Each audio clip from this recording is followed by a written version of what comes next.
अस्सलाम वालेकुम व्यूअर्स, आज हम बनाएंगे स्पेशल मतंजन ईद मिलादुन नबी के लिए। रेसिपी स्टार्ट करते हैं। ये देखिए, ये हमने साफ सा पैन लिया है। इसके अंदर डालेंगे हम तकरीबन 1/4 कप ऑयल। तो अब इसके अंदर हम डालेंगे 4 से 5 लौंग और 4 से 5 ही हम डालेंगे सब्ज इलायची। अब इसको हल्का सा हम रोस्ट कर लेंगे। अब इसके अंदर डालेंगे हाफ कप शुगर। अब अपने टेस्ट के अकॉर्डिंग भी इसके अंदर डाल सकते हैं शुगर को।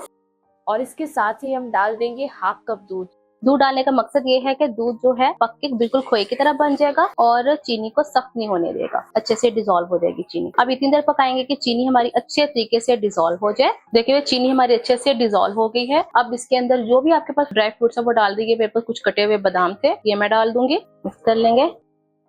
और ये मैंने बॉइल किए हुए चावल हैं, ये डाल देंगे। तकरीबन मैंने हाफ केजी चावल लिए थे। ये हाफ केजी चावलों की रेसिपी है। मिक्स करेंगे।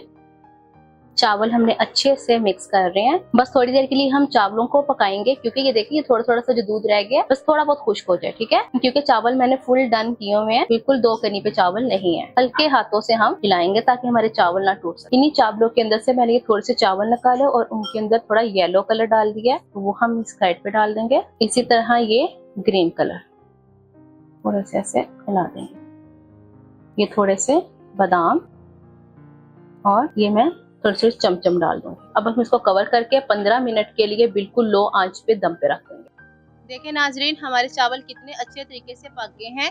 अब इनको हल्के हाथों के साथ मिक्स कर लेंगे ताकि चावल ना टूटे और फिर फाइनल लुक के लिए सर्व कर। नाजरीन, ईद मिलादुन नबी स्पेशल मतंजन तैयार हो गया है। आप इसको जरूर ट्राई करना और मुझे कमेंट बॉक्स में बताना कि आपको ये रेसिपी कैसी लगी है। इंशाल्लाह मैं नई रेसिपी आपके सामने हाजिर होंगी। अल्लाह हाफिज।